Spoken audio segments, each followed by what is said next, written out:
what's up. So ladies and gentlemen, the new Call of Duty Modern Warfare Battle Royale is out, and it is called Warzone. To me, Warzone feels very much like straight up Call of Duty, and if you're familiar with those games, you can jump into it with very little issues. The only real difference is obviously the Battle Royale format, as well as a few other changes that they added into the game. And instead of looking at 8 million things you need to know about this game before playing, what I wanted to actually look at today is one of the most significant additions into this mode. And that's actually the buy station. So for those of you that don't know, basically how the buy station works is you can get cash, which is kind of like the Modern Warfare 3 chaos system.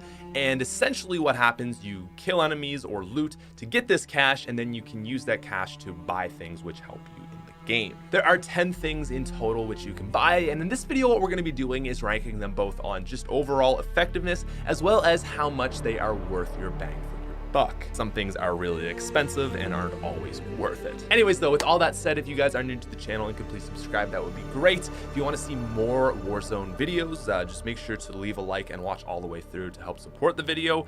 Other than that though, let's get into it. So coming in at number 10 on our list, this is the thing that in my opinion you should never buy, and that is the shield turret. So for $2,000 in the use of your inventory slot, basically you get this turret that can be placed down and fired. Now when I first got this, I actually thought that it was an automatic turret that would just shoot for you, which would have been kind of cool, but it's a manual turret that you need to actually sit down and use. Now this thing really is not useful for other than a very few select number of situations. While it is capable of laying down a ton of fire, the biggest issue with it is that you can't move while you're using it, and anyone who has ever played a shooter ever knows that standing still is bad for your health. Feels pretty easy to get flanked, sniped, or just outshot with this thing, and really for that reason there's just no reason to ever use it. And moving on to our number 9 spot, this is going to be the cluster airstrike. So in a weird sort of thing that they did with this game, there are actually 2 airstrikes, and one is good and this is not that. The cluster airstrike is a circular mortar fire sort of explosion that costs $3,000. My overall biggest problem with this is that it's just generally pretty ineffective. It takes a little bit longer to actually land where you decide to place it than the other airstrike, as well as it actually shows where it's going to land to the enemies. The minimap will actually show the missiles, and because of that, it seems to be fairly easy to get out of the way of these things. And it certainly can be useful, especially in late game scenarios, but there is another airstrike which is just better in all ways that really you just want to always use instead of this one. Anyways, moving on to our number 8 spot, this is going to be the gas mask. So the gas mask in this game is something that is absolutely crucial. The gas kills you extremely fast, and not having one sometimes is just assured death. The thing with the gas mask is not so much that it's ineffective, but in this case it's just not worth $3,000. Gas masks can be easily found on dead players and in chests, so it feels like there is little reason to spend 3,000 precious dollars on one. On top of that, there is a really nice scavenger challenge, which all you have to do is go to 3 supply crates and you will get 3 gas masks. On top of that, you also get 6 grand. So it's not so much that the gas mask is bad, but it's just something that you should never buy because it's quite easy to find them otherwise. Now, moving on to number 7, this is the Munitions Box. So overall, I wouldn't say that the Munitions Box is something I would recommend against. I just still think that there are better options. One of the worst things about the Munitions Box is that it does cost $5,000, which in an early game scenario can be pretty rough. The Munitions Box can be super useful for a dead teammate or in late game scenarios, especially if you have rockets, but again, it's quite expensive. I don't often find myself being low on ammo, so really it's just something that I don't always think is that worth it. Sure, there are some situations where it's going to be super useful, and it's not something I 100% say don't get, but I still think there are better options. Like coming in at number 6, the Loadout drop marker. So for those of you that don't know what this is, basically it's like a supply drop that gives you whatever loadout you create back in Create a Class. And you can have multiple set up exactly like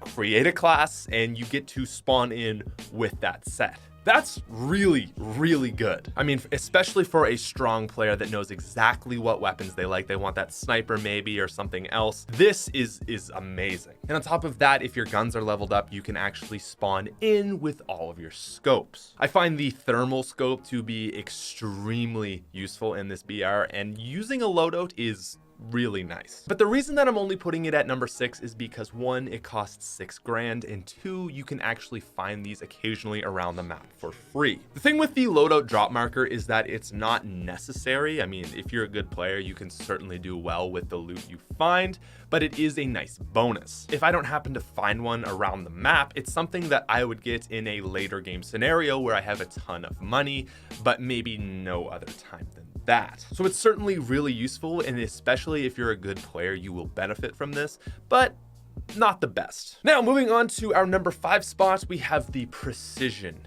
Airstrike. So they've got 2 airstrikes. The cluster, really bad, don't get it. Precision, probably worth it. The Precision Airstrike comes in faster, does more damage, and in a bigger radius. Well, it actually goes down a line, so it's not really a radius at all, but a line. And you may be thinking, oh, this is probably a whole lot more expensive, but it actually only costs $500 more. That's the biggest issue with the cluster airstrike. It's significantly less effective and only $500 cheaper than the precision airstrike. I don't really know what they were going for here. It just doesn't make a lot of sense to me to have them so close in cost, yet so far apart in effectiveness. But overall, I would say that this airstrike is extremely effective, especially for late game scenarios. It's something you're going to want to have on your team, as it can really help kill enemies. And at the very least, it can move them away from cover and help you get an easy kill. But moving on to our number 4 spot, this is actually going to be the UAV.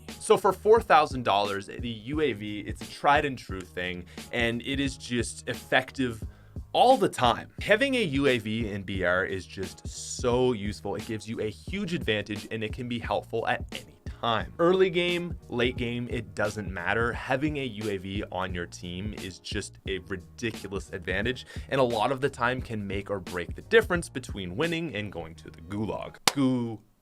The UAV is another thing which I would just say to almost always have on your team if you can afford it. It's extremely effective, and it helps the entire team. Now, moving on to number 3, this is actually going to be the self-revive kit. So for $4,500, you can purchase a self-revive kit that when you go down, it gives you the ability to revive yourself. That is huge. On paper, it sounds almost a little broken. It is so helpful sometimes. Thing with the self-revive kit is that it's not always useful. I would say about 50% of the time in this game, when you go down, you instantly just get killed out by the enemy that just downed you, making this not very useful. It doesn't just instantly pop you back up, but rather you have to actually revive yourself with the same timer of a normal revive, and during that time, it's very easily to get killed. That said, if you happen to get sniped at a distance, or maybe you're behind cover, it can be really useful. Your teammate obviously doesn't have to risk themselves to go get you, and popping right back up can be super surprising to the enemy. And then I would say it's not the most essential thing to have in the game, but really the self-revive kit in so many situations is just extremely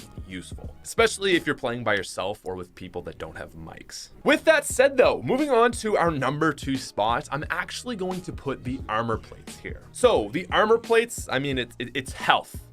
It's important. For a mere $1,500, you get 5 armor plates, which is more than worth the cost. Now, you can easily find lots of armor plates all around, but when you don't have it, just being able to buy this is so useful. Even just buying 1 set of 5 and divvying out to the team can be extremely helpful. And just seeing as it's something that's overall so cheap, it's something I always recommend to just buy, because it's gonna help you, it's gonna help your teammates, and not having full health is just stupid. But ladies and gentlemen, let's move on to number 1. Without a doubt, the most important thing that you should always prioritize buying over anything else is the return of your teammate. Okay, listen, I have played games by myself where people have 10 grand in cash, they can bring me back, and they don't. Why would you do that? Look, there's a whole lot of advantages you can get from all sorts of things, but going into an end game with 1 person, or maybe 2, you're just at a huge disadvantage. Not having that third teammate, I mean, it's selfish, it's stupid, and you're basically guaranteeing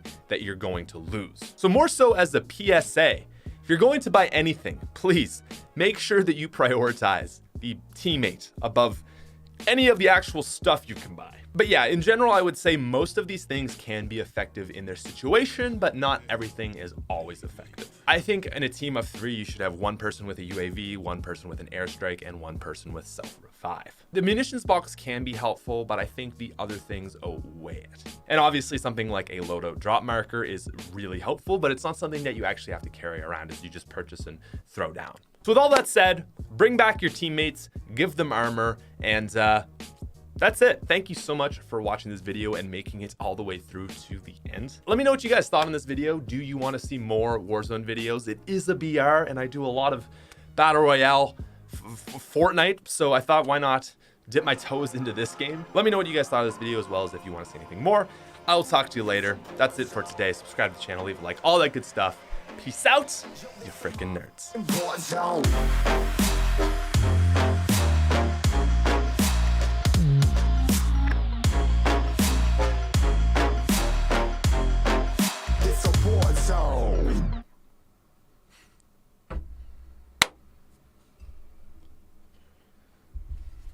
Wait, actually scratch that.